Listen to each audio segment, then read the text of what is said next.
अस्सलाम वालेकुम नाजरीन, मैं हूँ डॉक्टर साहिर चावला एक बार फिर से आपकी खिदमत में हाजिर एक और इन्फॉर्मेशनल वीडियो के साथ। हमेशा की तरह मेरी प्रेफरेंस है आपके कहे गए टॉपिक्स, और आपने मुझे कहा था कि डॉक्टर साहिबा बहुत सारे और टॉपिक्स के साथ इंशाल्लाह हम आहिस्ता आहिस्ता सब पर गुफ्तगू कर रहे हैं। पित्ते पर पत्थरियों के लिए आपकी क्या खुराक होनी चाहिए, यानी गॉल स्टोन्स के बारे में बात करें। हमेशा की तरह मैं अपनी ऑडियंसेस को एजुकेट करना चाहती हूँ। पहले रीज़न बताऊँगी, उसके बाद न्यूट्रिशनल डूज और डोंट्स, सप्लीमेंट्स, और इस वीडियो में मैं आपको रेसिपीज़ भी बताऊँगी एंड तक, इसलिए देखते रहिए। अच्छा जी, जब हम बात करते हैं गॉल ब्लैडर स्टोन्स की, आपके पास जब आपके पित्ते में स्टोन्स बनते हैं, या फिर आपके पास आपकी जो उसके साथ पाइप्स आप उसको कह लें, जो उसकी डक्ट होती है, जो बाइल डक्ट होती है, उसमें स्टोन्स बनते हैं। ये जानना ज़रूरी है कि ये स्टोन बनते किस चीज़ के हैं। ये स्टोन या तो आपके पास होते हैं ज़रूरत से ज़्यादा जमा हुए कोलेस्ट्रॉल के, या फिर उसके साथ कंबाइन किए गए कैल्शियम के। अब इसके पास हमारी वजह भी हमें जानना ज़रूरी है कि कोलेस्ट्रॉल ज़रूरत से ज़्यादा इकट्ठा क्यों हुआ। ज़्यादातर आपके पास पित्ते की पत्थरियों में कोलेस्ट्रॉल ज़रूरत से ज़्यादा इकट्ठा तब होता है जब आपके पास लिवर से बनने वाला फ्लूइड, जो कि आपके पास गॉल ब्लैडर में स्टोर होता है और कोलेस्ट्रॉल को जज़ब करने के लिए, फैट को तोड़ने के लिए रिस्पॉन्सिबल होता है, जिसका नाम बाइल है, उसकी प्रोडक्शन, उसकी अमाउंट, उसकी क्वांटिटी ज़रूरत से ज़्यादा कम हो जाती है। आपके पास बाइल सॉल्ट से बनता है। बाइल सॉल्ट उसका एक बड़ा इंपॉर्टेंट मजमुआ है।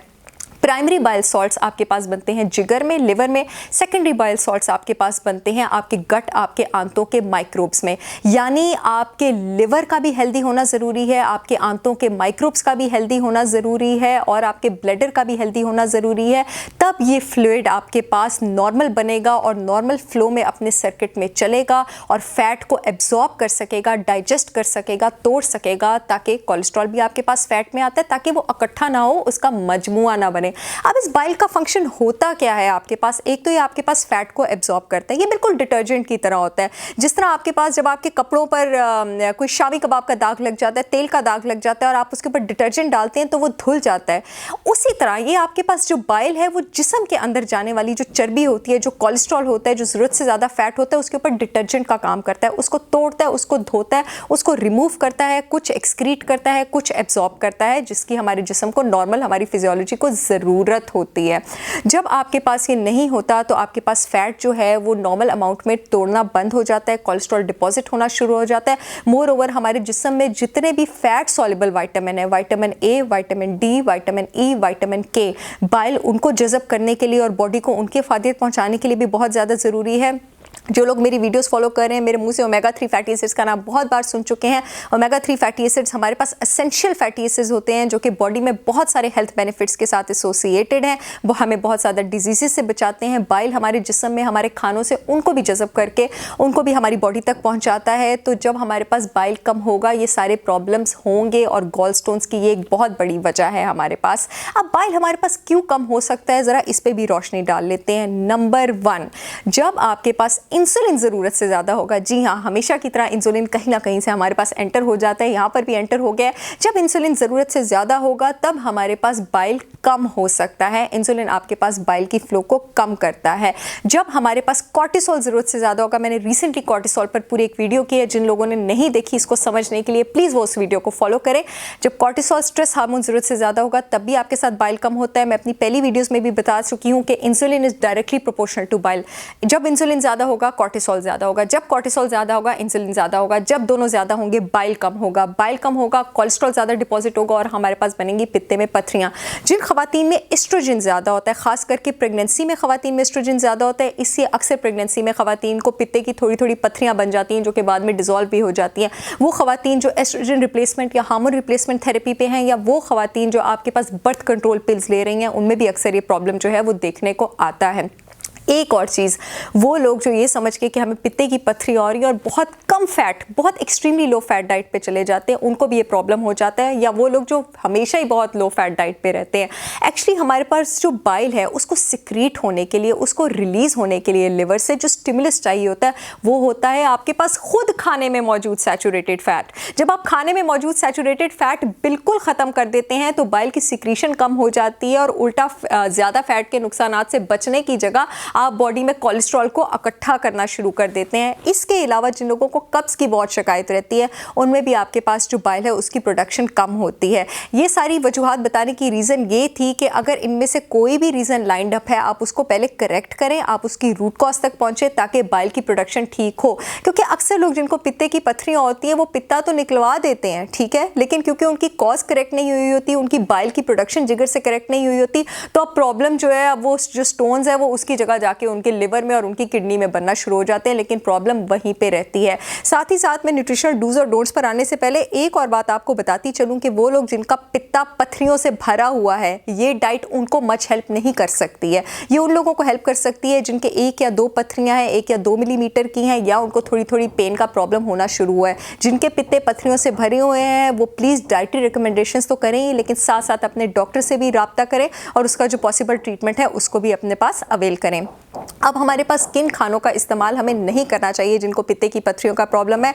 आपके पास जितने भी कार्बोनेटेड ड्रिंक्स हैं ये हर चीज़ में फसाद की जड़ हैं। जो कार्बोनेटेड ड्रिंक्स होते हैं वो आपके पास जो पित्ता है उससे पत्थरियों की जो मूवमेंट है उसको स्टार्ट कर देते हैं, और अगर ये जाके बाइल डक्ट में फंस जाए आपको पेंक्रेटाइटिस हो सकता है, जो कि एक बहुत स्वेयर कंडीशन है। इंशाल्लाह पेंक्रेटाइटिस पर एक डिटेल्ड वीडियो करूँगी कभी। तो कार्बोनेटेड ड्रिंक्स का आपको इस्तेमाल नहीं करना, शुगरी ड्रिंक्स का आपको इस्तेमाल नहीं करना। जितनी भी sugary drinks, energy drinks, candy bars, refined foods, hydrogenated oil में तले फूड्स आप लेंगे उतना ही ज़्यादा जितने भी फ्राइड फूड्स आप लेंगे आपके पास जो पत्थरियाँ हैं, ज़ाहिर है जब ज़रूरत से ज़्यादा शुगर होता है आपके पास तो शुगर जाके जिस्म में कोलेस्ट्रॉल में कन्वर्ट होना शुरू हो जाता है, फैटी एसिड्स में कन्वर्ट होना शुरू हो जाता है, तो फिर आपके पास जो है पित्ते की पत्थरियाँ बनेंगी। जितने भी तले खाने आपके पास उसमें ट्रांस फैट्स मौजूद होते हैं। हमारे जिस्म में ट्रांस फैट्स को डाइजेस्ट करने के एंजाइम्स पहले ही मौजूद नहीं होते हैं, तो जब आपके पास बाइल की प्रोडक्शन भी कम होती है और आप उन खानों को बॉडी में डालते हैं तो वो आपके लिए बहुत ज़्यादा प्रॉब्लम करते हैं। जो सैचुरेटेड फैट है उसकी जो इनटेक है वो आपने बहुत कम और बहुत मुनासिब रखनी है और अपने न्यूट्रिशन से मशवरा करके रखनी है, क्योंकि एक तरफ जहाँ वाकई सैचुरेटेड फैट ज़रूरी है आपके पास बाइल की पैदाइश को, उसकी प्रोडक्शन को, उसकी सिक्रीशन को ट्रिगर करने के लिए, वहाँ ज़रूरत से ज़्यादा हाई फैटी डाइट जब आप लेंगे तो आपके पित्ते की कॉन्ट्रैक्शंस भी कर सकते हैं, आपकी पेन, आपकी नौजिया, वॉमिटिंग जो कि पित्ते की पत्थरी के साथ एसोसिएटेड बड़ी क्लासिकल और पेनफुल सिम्टम्स होते हैं, इसको भी इंक्रीज़ कर सकता है। अब मैं आ जाती हूँ आपके पास डाइटरी रिकमेंडेशंस में कि आपने किस किस चीज़ का इस्तेमाल करना है। सब्जियों में जो सबसे अच्छी चीज़ आपके पास है वो आपके पास है भिंडी।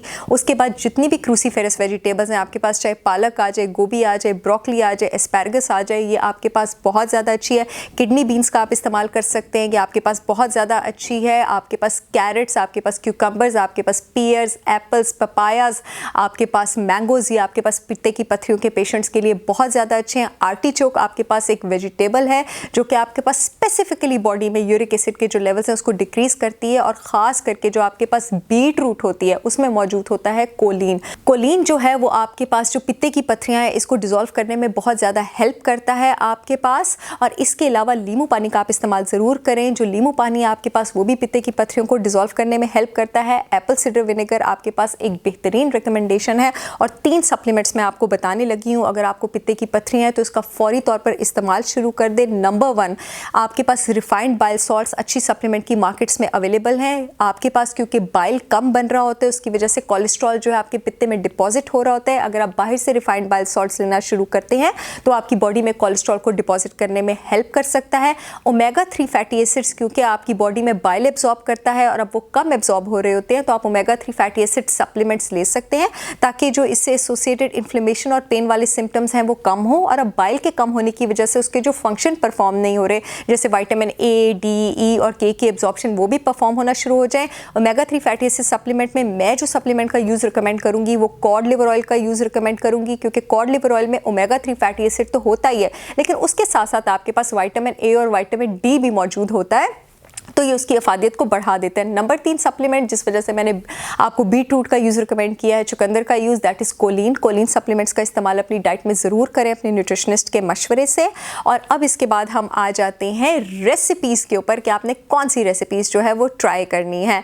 सबसे पहले तो मैं आपको कुछ ड्रिंक्स बता दूँ जिनका इस्तेमाल आपने जिस फ्रिक्वेंसी से मैं कह रही हूँ उस फ्रिक्वेंसी से करना है। अपनी रेगुलर टी को जनाब रिप्लेस कर दे पेपरमिंट टी से। पेपरमिंट टी का जिक्र मैंने इन्फ्लेमेटरी बाउल डिजीज़ की वीडियो में भी किया था। जिस तरह इन्फ्लेमेटरी बाउल बॉल डिजीज़ में मैंने बताया था कि आपकी बॉडी में जो डाइजेस्टिव एंजाइम्स हैं, जो बाइल है उसकी फ्लो बढ़ाती है, उसी तरह ये आपके पास जिन लोगों को पित्ते की पत्थरियों का प्रॉब्लम है उनके लिए बहुत ज़्यादा अच्छी है। पानी को उबालें, उसमें 2 से 3 पेपरमिंट लीव्स डालें, उसके बाद उस पानी को 10 से 15 मिनट तक इन्फ्यूज़ रहने दें और इसका इस्तेमाल आप दिन में 3 से 4 बार तक आराम से कर सकते हैं। दूसरा जिस टी का मैं यूज़ बताने लगी हूँ वो है dandelion root tea. Dandelion flower का जिक्र मैंने अपनी यूरिनरी इनकॉन्टिनेंस की वीडियो में भी किया था और वो आपके पास पित्ते की पत्थरियों के पेशेंट्स के लिए बहुत अच्छी है। याद रहे कि जो लोग डायबिटिक्स हैं उन्होंने डेंडेलियन रूट का इस्तेमाल नहीं करना। इस ड्रिंक का इस्तेमाल डेंडेलियन रूट्स को आप पकाएं पानी में, हफ्ते में 3 बार कर सकते हैं और ये आपकी बॉडी से जो एक्सेस फैट है उसको फ्लश आउट करने में बहुत ज़्यादा हेल्प करती है। नेक्स्ट इस चीज़ का मैं जिक्र करने लगी हूँ नींबू पानी। बेशक आप 2 नींबू निचोड़ें नीम गर्म पानी में, रोज़ सुबह उसको आप खाली पेट लें। अगर आपको बहुत खट्टा लगता है उसके बाद आप पानी का एक और ग्लास पी लें। जो आपके पास छोटे छोटे 1 to 2 मिलीमीटर स्टोन्स होते हैं, नींबू पानी अकेले ये तासीर रखता है अगर आप बाकी जो न्यूट्रिशनल रिकमेंडेशंस मैंने आपको बताई हैं उसको फॉलो करते हैं कि वो आपकी बॉडी से इसको ईजिली फ्लश आउट कर सकता है। इसके अलावा नेक्स्ट एप्पल साइडर विनेगर को अगर आप कोकोनट वाटर में इस्तेमाल करते हैं, एप्पल साइडर विनेगर में बड़ी खसूसियत होती है। मैंने अपनी इन्फ्लेमेटरी बॉल डिजीज़ की वीडियो में भी बताया था कि वो आपके लिवर में जो डाइजेस्टिव जूसेस होते हैं, जो बाइल होता है, उसकी फ़्लो को आपके पास रेगुलेट करता है, उसको अच्छा करता है। तो एप्पल साइडर विनेगर का अगर आप इस्तेमाल करते हैं ख़ास करके नारियल पानी में, तो ये आपकी बॉडी के pH को भी रेगुलेट करेगा, तेज़ाबियत को भी कम करेगा और आपके गॉल स्टोन्स जो हैं उसको फ्लश आउट करने में भी मदद करेगा। नाशपाती का जूस अगर आप लेते हैं दिन में 3 से 4 बार, तो ये आपकी जो पेन और इन्फ्लेमेशन के सिम्टम्स हैं उसको भी कम करता है, पत्थरियों को डिसॉल्व करने में भी कम करता है।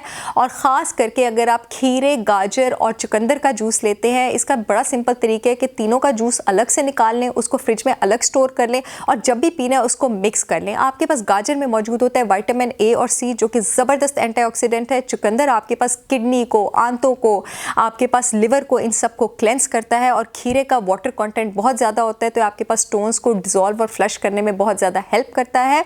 लास्ट जो मैं आपको ड्रिंक रेसिपी बता रही हूँ दैट इज़ साइलियम हस्क, क्योंकि आपके पास जो पित्ते की पत्थरियाँ हैं वो कब्ज़ के प्रॉब्लम से भी बहुत ज़्यादा एसोसिएटेड होती हैं और अक्सर कब्ज़ की वजह से भी आपके जो बाइल है उसकी प्रोडक्शन कम हो जाती है। तो अगर आपको कब्ज़ की शिकायत भी है पित्ते की पत्थरियों के साथ, आप 1 टीस्पून साइलियम हस्क का नीम ग्लास पानी में आप उसको लेकर रात को सोने से पहले ले सकते हैं। और ये याद रहे कि आपने पानी ठीक ठाक पीना है, इसके साथ बेशक 2 ग्लास पी ले ताकि जो हस्क है ये आपकी बॉडी में एक्यूमुलेट ना हो, तो ये आपके पास जो पित्ते की पत्थरियाँ हैं उसको डिसॉल्व करने में बहुत ज़्यादा हेल्प करता है। 2 सैलड रेसिपीज़ या एक राइस और एक सैलड रेसिपी जो है उसका ऑलमोस्ट डेली बेसिस पे आप इस्तेमाल कर सकते हैं। काले चने का सलाद जिन लोगों को पित्ते की पत्थरियाँ हैं उनके लिए बहुत ज़्यादा अच्छा है। इसमें जिन सारी सब्जियों और फलों का मैंने जिक्र किया आप उसको मिक्स कर सकते हैं। और जो दूसरी चीज़ है वो है किडनी बीन राइस, यानी लोबिया और चावल जो हैं, और इसके साथ जिन सब्जियों का मैंने जिक्र किया है उन सब्जियों को आप इस्तेमाल कर सकते हैं। बल्कि इसमें आप शिमला मिर्च भी ऐड करें तो जिन लोगों को पित्ते की पत्थरियों का प्रॉब्लम है ये उनके लिए फ्रेंडली है और उनको कोई प्रॉब्लम नहीं करेगी। And last but not the least, ginger turmeric tea. Ginger जो होता है आपके पास वो आपके पास जो फैट है, जो कोलेस्ट्रॉल है उसको एब्जॉर्ब करता है, उसको डाइजेस्ट करने में हेल्प करता है। और जो टर्मरिक होती है वो बाइल की फ्लो को इंक्रीज़ करती है, रेगुलेट करती है। तो इस कावे का इस्तेमाल भी आप दिन में 2 से 3 बार कर सकते हैं। अगर आप ब्लड थिनर्स पर नहीं हैं, आप कोलेस्ट्रॉल लोअरिंग मेडिकेशंस पे नहीं हैं और आपको ब्लड प्रेशर की शिकायत नहीं है, तो मुझे उम्मीद है कि ये वीडियो आप लोगों के बहुत काम आई होगी। इंशाल्लाह बहुत जल्द आप लोगों के किसी रिकमेंड किए टॉपिक पर आप लोगों से फिर इंफॉर्मेशनल गुफ्तगू होगी। तब तक के लिए मुझे इजाज़त दीजिए। अल्लाह हाफिज़।